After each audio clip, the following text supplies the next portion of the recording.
වැලිවිට පිණ්ඩපාතික අසරණ සරණ සංඝරාජ මාහිම්පාණන් වහන්සේගේ ජන්මදිනය නිමිති කර ගනිමින් ත්‍රිනිකායික අතිපූජනීය මහානාහිම්පාණන් වහන්සේලාගේ ආශිර්වාද මැද මෙවර ජාතික පිරිවෙන් මහෝත්සවය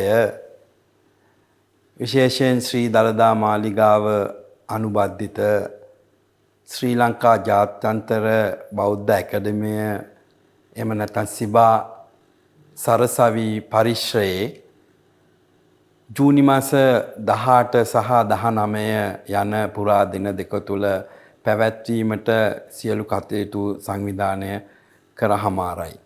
ශ්‍රී ලංකාවේ ඉතිහාසය දිහා බලද්දී මුළු බෞද්ධ අධ්‍යාපනයම විශේෂයෙන් වැලිපිලේ සිට විශ්වවිද්‍යාලයට එහෙම නැත්නම් උපාධිය දක්වා අතීතයේ පිරිවෙන් අධ්‍යාපනය තුළ සිදු වූවක්.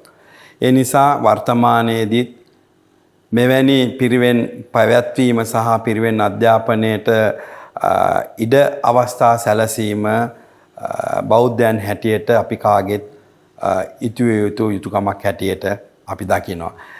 ඒ වගේම අවසාන වශයෙන් මෙම පිරිවෙන් දිනයට පුරා දින දෙකක් තුල පල්ලේකැලේ සිබා සරසවිය පරිශ්‍රයේ පැවැත්වීම පිළිබඳව අපගේ සුභාශිංසනය මේ අවස්ථාවේදී ප්‍රකාශ කර සිටිනවා.